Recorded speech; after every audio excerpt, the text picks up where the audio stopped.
Youth stock Bihar के सभी दर्शकों को मेरा नमस्कार। मैं Amit Kumar Pathak, faculty of Jesus and मेरी एकेडमी, बतौर डायरेक्टर विद्या जंक्शन क्लासेस, जो कि पिछले 5 वर्षों से काम कर रही हूँ। मैं अपनी सक्सेस स्टोरी को आप सबके बीच, यूथ टॉक्स बिहार के दर्शकों के बीच रख रहा हूँ। एक शिक्षक के तौर पर सक्सेस स्टोरी को बयां करना थोड़ा मुश्किल होता है, क्योंकि शिक्षक के तौर पर जो जर्नी है वो कब शुरू होती है ये शायद हम तय नहीं कर पाते। बहुत पूर्व में मेरे एक शिक्षक थे जो मेरे साथ ही एक संस्था में हम दोनों साथ मिलकर पढ़ा रहे थे।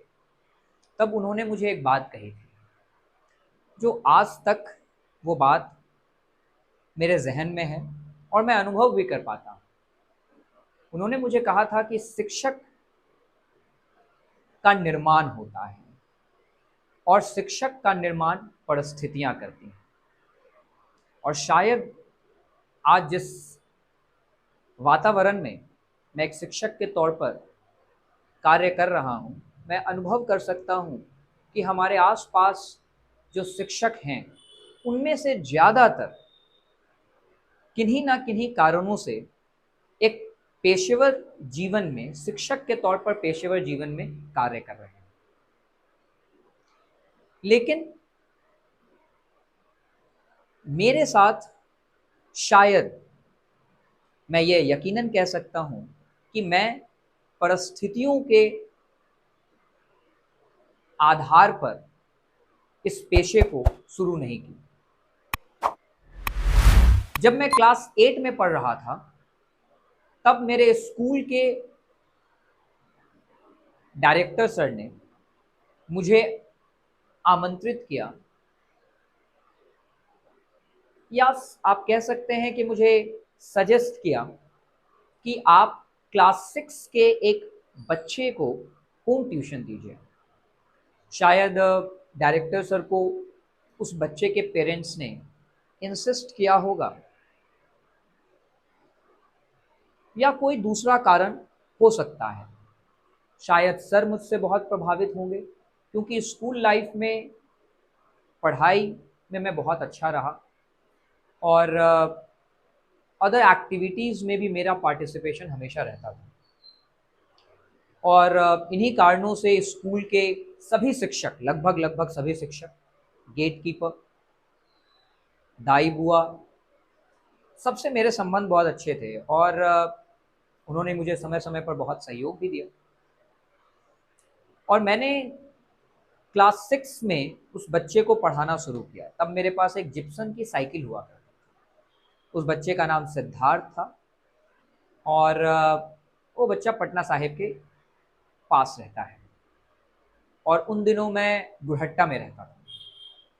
वहाँ से मैं साइकिल से उसे प्रतिदिन पढ़ाने जाता था और तब मैं क्लास 8 में था। मैंने वो पढ़ाने की शुरुआत सिर्फ चंद पैसों के लिए की थी। ऐसा नहीं था कि मुझे पैसों की ज़रूरत थी।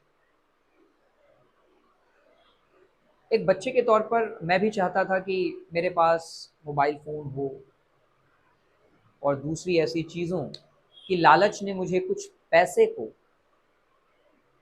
अर्न करने के लिए प्रेरित किया। और जब डायरेक्टर सर ने मुझे कहा तो मैंने उसको मना नहीं किया। इस प्रकार से क्लास 10 तक मैंने लगभग 3-4 ट्यूशन पढ़ाने शुरू कर दिए। तब मेरे पेरेंट्स ने भी मुझे नहीं रोका और शायद उनके ये ध्यान में रहा होगा और कि मैं अपने खर्च को मेंटेन कर पाऊँ, या यूँ कह सकते हैं कि मैं अपने खर्च को, जो मेरा व्यक्तिगत खर्च है, उसको किसी प्रकार से व्यवस्थित कर पाऊँ। और क्लास 10th के बाद 11th-12th में एक, आप कह सकते हैं कि एक जीवन में एक नया मोड़ आया, जिसमें मैंने शिक्षा को एक शिक्षक के तौर पर सब कुछ छोड़ दिया और फिर मार्केटिंग के विभिन्न कार्यों को मैंने ज्वाइन किया। 11th-12th में ओरिएंटल कॉलेज में मैंने एडमिशन लिया कॉमर्स स्ट्रीम में, और इसके बाद मार्केट के विभिन्न कार्यों को मैं करने लगा। 11th-12th क्लियर करने के बाद पटना कॉलेज में जब मैंने BMC bachelor in mass communication के लिए एनरोल किया, तो वापस से शिक्षा के प्रति मेरा रुझान बढ़ा। और रुझान बढ़ने का मुख्य कारण ये है कि प्रतिदिन मैं कॉलेज जाता था, प्रोफेसर से मिलता था, स्टूडेंट्स के साथ जो मेरे बैचमेट्स थे, क्लासमेट्स थे, बेंचमेट्स थे, उनके साथ जब टाइम स्पेंड करता था, और उनके अंदर जो एक भूख थी लाइफ को स्टेबल करने की, एम्प्लॉयमेंट की, इसने मुझे प्रेरित किया कि मैं भी अपने लाइफ को स्टेबल करूं। और स्टेबल करने के लिए मैंने वापस से शिक्षा की ओर मेरा रुझान बढ़ा। मैंने सेंट पॉल स्कूल, जिस स्कूल में मेरी शिक्षा हुई थी, उसी स्कूल को मैंने वापस ज्वाइन किया।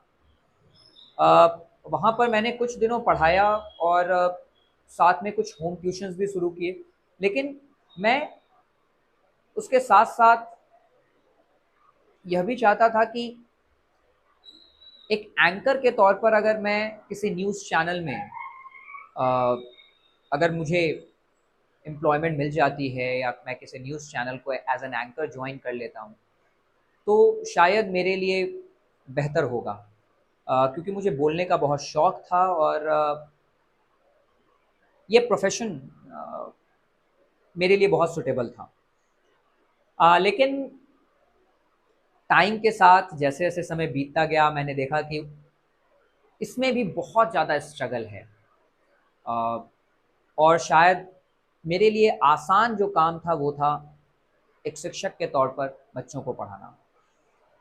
अगर मैं बहुत रियलिटी से ये बात कहूँ तो बिल्कुल, यकीनन मेरे लिए सबसे आसान काम बच्चों को पढ़ाना था, और इसलिए मैंने वापस से स्कूल की तरफ अपना जो टाइम है और अपना जो रुझान है वो शिक्षा की ओर लगाना शुरू कर दिया। इसके बाद मेरे एक मित्र ने, आशीष सर ने, मुझे जेसस एंड मेरी में वैकेंसी, इकोनॉमिक्स के टीचर की वैकेंसी है, ये जानकारी दी। और उनके इंसिस्ट करने पर, क्योंकि मैं सेंट पॉल्स में सेटिस्फाइड था, मेरी ज़रूरतें बहुत कम थी, और जो सैलरी मुझे वहाँ मिल रही थी उससे मैं यकीनन बहुत संतुष्ट था। साथ में मैं कुछ ट्यूशन भी पढ़ा रहा था, तो मुझे इससे ज़्यादा ज़रूरत ही नहीं थी। लेकिन बार बार इंसिस्ट करने पर मैंने जेसस एंड मेरी को ज्वाइन किया, इंटरव्यू दी, और इंटरव्यू के बाद मेरा सिलेक्शन हुआ। कुछ और भी टीचर्स थे, पर मुझे लकीली, चूँकि इकोनॉमिक्स के लिए ही वैकेंसी थी, इसलिए मुझे इकोनॉमिक्स के टीचर के तौर पर अपॉइंट किया गया। जेसस एंड मेरी एकेडमी एक एफिलिएटेड स्कूल है, तो एक शिक्षक के तौर पर आप कह सकते हैं कि जो मेरा प्रोफाइल है, एक शिक्षक के तौर पे जो मेरा प्रोफाइल है, उसमें भी एक ग्रोथ हुआ। और वहाँ से जेसस एंड मेरी के assistant director sir mister Abhishek Patrick और principal ma'am Pooja N Sharma, both are very cooperative, और उन्होंने मुझे टाइम टू टाइम सजेस्ट किया कि एक पेशेवर शिक्षक के तौर पर डिग्री का महत्व कितना है। और फिर मुझे उनके सजेशन के बाद मैंने बीएड किया, सीटेट भी क्वालिफाई की, और मैं अभी भी वहाँ पढ़ा रहा हूँ। इस बीच 2020 में लॉकडाउन भी हुआ।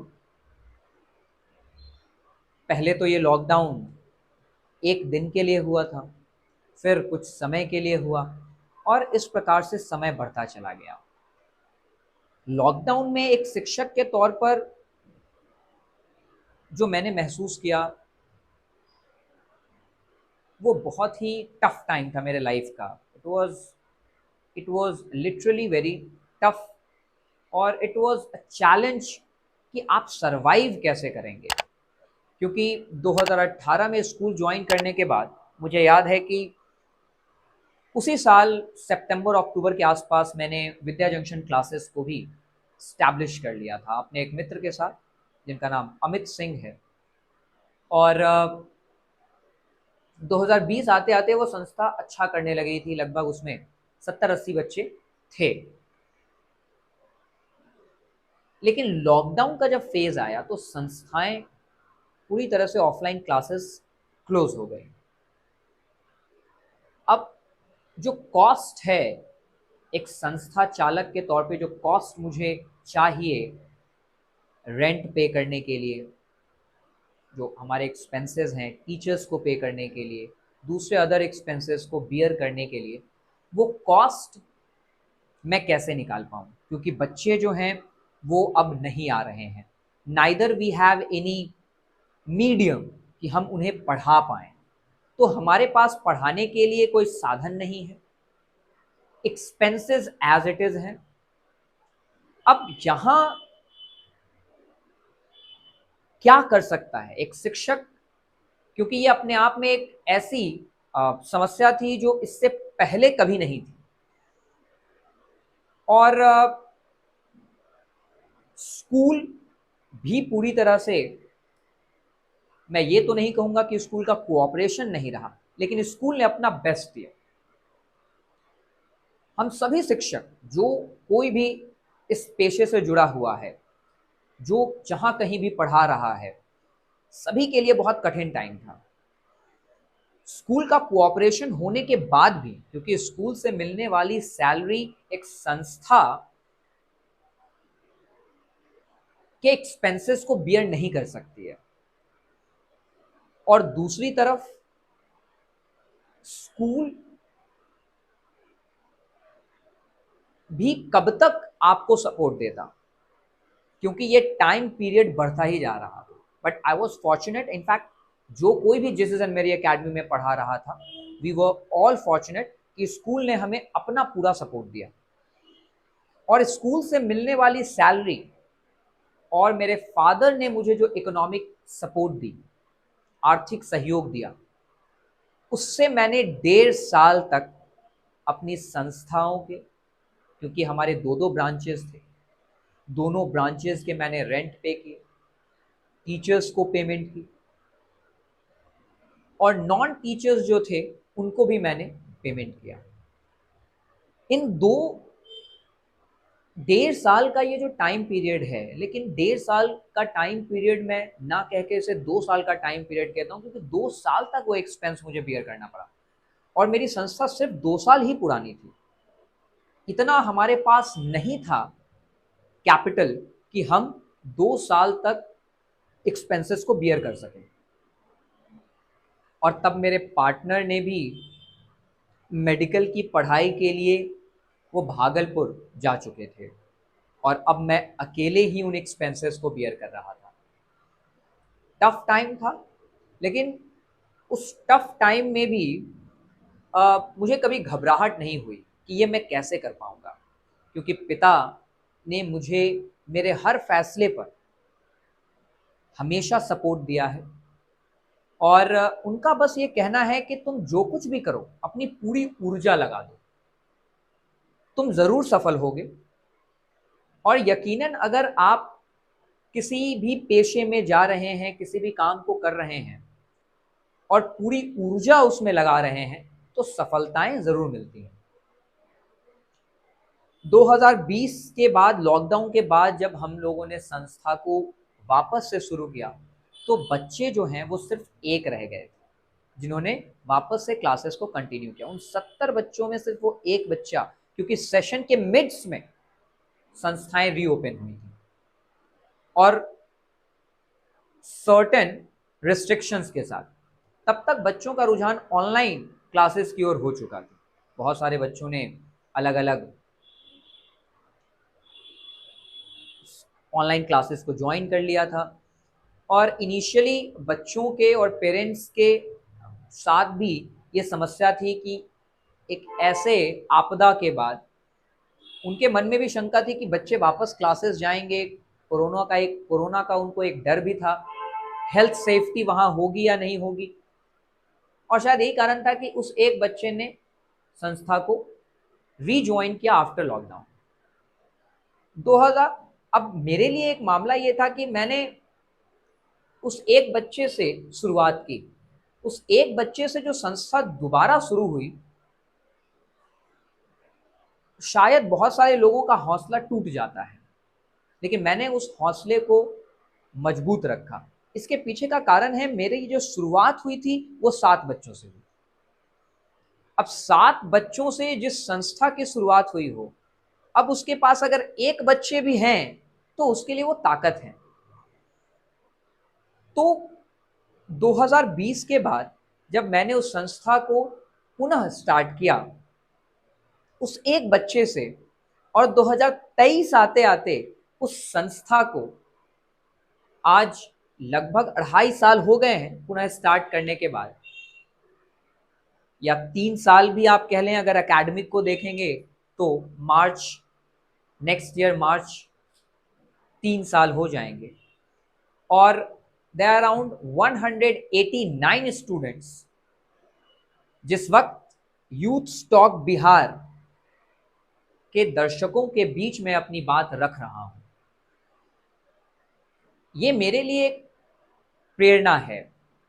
और प्रेरणा इसलिए भी है क्योंकि जब मैं बच्चों के बीच होता हूं तो उनकी जो उम्मीदें होती हैं एक शिक्षक से, शायद हम उनके लिए ईश्वर हैं, क्योंकि हम उनके जिंदगी को बनाते हैं, तैयार करते हैं, निर्माण करते हैं, और उनकी उम्मीद अपने शिक्षकों से होती है।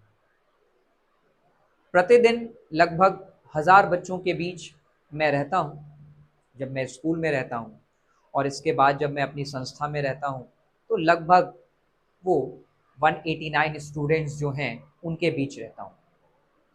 और बच्चे अपने डिफरेंट चैलेंजेस को, प्रॉब्लम्स को शिक्षकों के पास रखते हैं, मेरे सामने भी रखते हैं। वो अपने सोशल लाइफ को भी रखते हैं, अपने एकेडमिक्स को भी रखते हैं, और उनकी एक उम्मीद होती है कि सर से जो मुझे सलाह मिलेगा, जो गाइडेंस मिलेगा, it will definitely solve my problem. और इससे मैं बहुत प्रेरित होता हूँ। शिक्षा के प्रति एक शिक्षक के तौर पर मेरी प्रेरणा मेरी माता भी है। मेरी माता श्री भी एक शिक्षक रही हैं, और शायद ये भी एक कारण है कि मेरा शिक्षा के प्रति जो रुझान है एक शिक्षक के तौर पर, वो दिन प्रतिदिन बढ़ता चला गया। जब मैंने पढ़ाना शुरू किया 2013 में, 2011 में जब मैंने पढ़ाना शुरू किया, और आज जब मैं एक शिक्षक के तौर पर पढ़ा रहा हूँ, और आगे भी निरंतर, क्योंकि मैंने कोई कभी सरकारी नौकरी की तैयारी नहीं की, और ना ही किसी कॉम्पिटिटिव एग्जाम में बैठा हूँ, क्योंकि मैं मानता हूँ कि teaching is one of a novel profession, we creates all other professions. तो हमारे समाज में जितने भी पेशेवर हैं, उन सभी पेशेवरों का निर्माण एक शिक्षक करता है, और शायद इससे बेहतर पेशा समाज के लिए हो ही नहीं सकता। यूथ्स, क्योंकि इन दिनों यूथ्स का रुझान शिक्षा के प्रति अधिक है, एक शिक्षक के तौर पे वो भी इस पेशेवर जीवन में आना चाहते हैं, तो मैं उन यूथ्स को यही प्रेरित करूंगा, यही प्रेरणा दूंगा कि आप अगर इस फील्ड में आ रहे हैं तो एक चैलेंज के तौर पर इसको एक्सेप्ट करिए, क्योंकि कंटेंट आपको गेन करना होगा। आप जिस विषय को पढ़ाना चाहते हैं उस विषय में आपको माहिर होना होगा। जैसे एक राजा युद्ध के लिए जब जाता है, और इतिहास के शिक्षक के तौर पर मैं ये एक व्यवहारिक बात कर रहा हूं कि एक राजा जब युद्ध के लिए जाता है तो युद्ध से पहले वो सारे प्लानिंग्स को करता है, अपने रिसोर्सेज को देखता है, और तब जाकर एक युद्ध के लिए वो तैयार हो पाता है। संसाधनों की कमी होगी, प्लानिंग प्रॉपर नहीं होगा, और आप इस पेशेवर में आ रहे हैं तो शायद बहुत ज़्यादा सफल नहीं होंगे।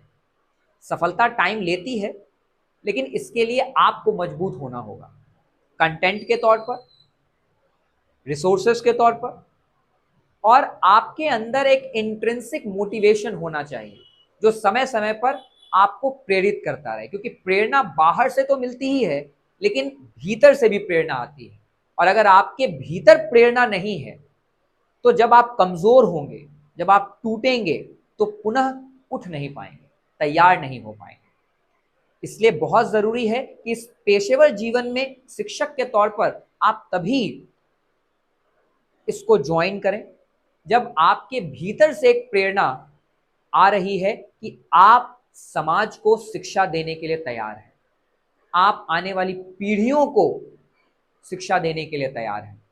अगर ये प्रेरणा आपके भीतर से आपको मिल रही है तो एक्सटर्नल मोटिवेशंस तो बहुत हैं, बच्चे, पेरेंट्स, स्कूल एडमिनिस्ट्रेशन, जिस संस्था में आप पढ़ाएंगे वहाँ के डायरेक्टर, सोसाइटी, ये सब आपको प्रेरित करेगी, क्योंकि अच्छे काम को हर कोई प्रेरित करता है और अच्छे काम के लिए समय समय पर आपको मोटिवेट भी करता है।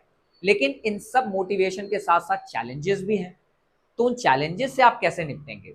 अगर आपके अंदर वो आत्मशक्ति, प्रेरणा वो नहीं है, तो शायद आप उन चैलेंजेस को फेस नहीं कर पाएंगे, उन चैलेंजेस में टूट जाएंगे और फिर बिखर जाएंगे। एक जो बहुत ज़रूरी बात, और जो बहुत 5 साल का ये जो अनुभव रहा है मेरा पेशेवर जीवन का, उसमें मैं एक और चीज़ जो आपसे शेयर करना चाहूँगा वो है हमारे बच्चे।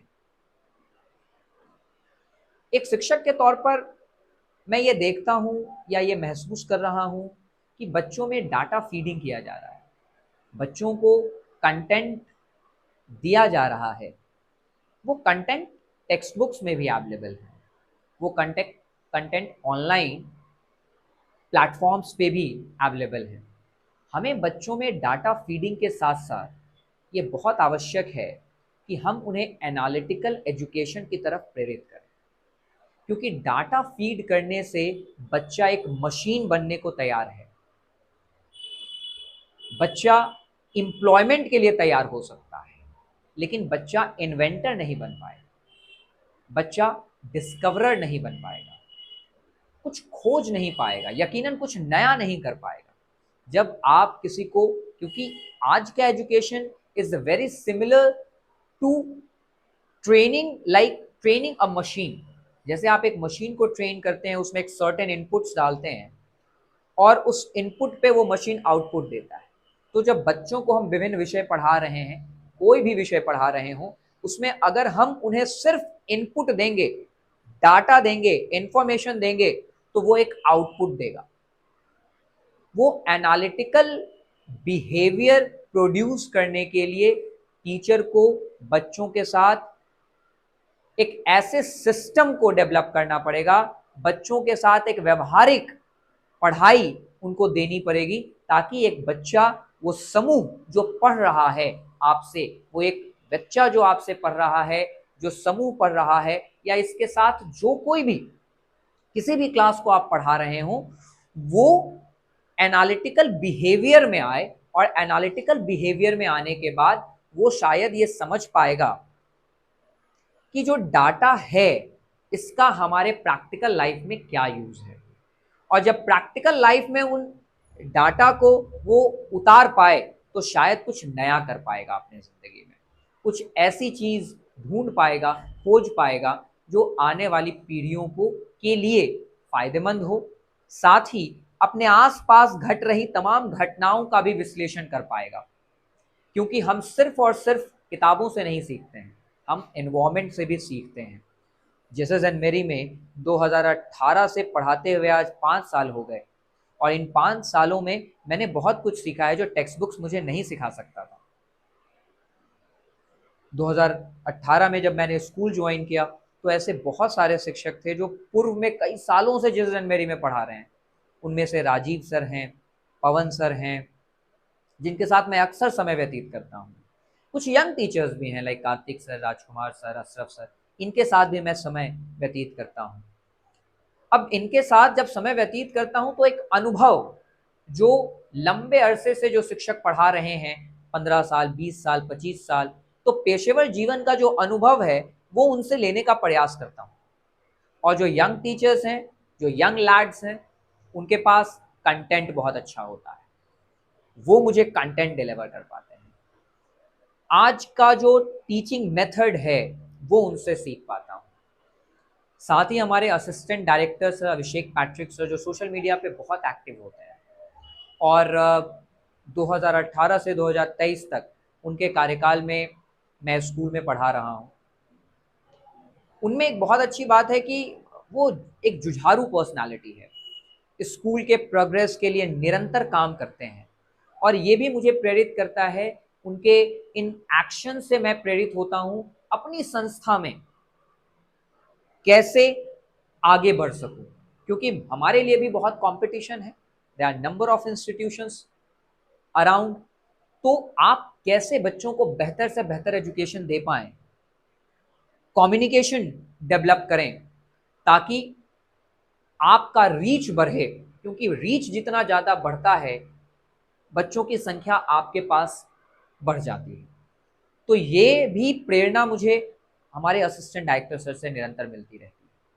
साथ ही हमारे प्रिंसिपल मैम, उनकी कम्युनिकेशन स्किल्स बहुत अच्छी हैं, उनका क्विक एक्शन, क्विक डिसीजन, इसमें भी वो बहुत अच्छी हैं और वो अपने स्टाफ के साथ, एम्प्लॉयज़ के साथ, टीचर्स के साथ जो उनका व्यवहार होता है, जब हम गलतियां करते हैं तो बहुत पोलाइटली हमें वो समझाती हैं, मौका देती हैं, समय समय पर सजेशंस देती हैं, एडवाइजेस देती हैं और मैं व्यक्तिगत तौर पे उनसे बहुत कुछ सीखता हूँ। वो मुझे मेरी गलतियों पर डांटती भी हैं और फिर मुझे बताती हैं कि इसको ऐसे नहीं, ऐसे करना चाहिए। तो ये सब कुछ जो आपके आसपास हो रहा है, एक स्टूडेंट के तौर पे आपके आसपास भी आपके पेरेंट्स, आपके फ्रेंड्स, आपके रिलेटिव्स, एक्वेंटेंसेस, फ्रेंड्स, फैमिलीज और साथ ही सोसाइटी भी आपको बहुत कुछ सिखाती है। लेकिन ये सीखने के लिए बहुत ज़रूरी है कि एनालिटिकल बिहेवियर होना चाहिए।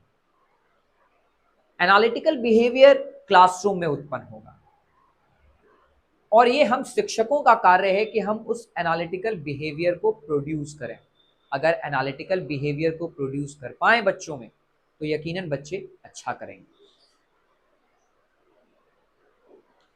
उम्मीद करता हूं कि मेरी सक्सेस स्टोरी आपको पसंद आएगी और मेरी सक्सेस स्टोरी से आपको प्रेरणा भी मिलेगी और यकीनन मैं जो बात आप तक पहुंचाना चाहता हूं उस बात को आप समझ पाए हों और मेरी बात आप तक पहुंच गई हो।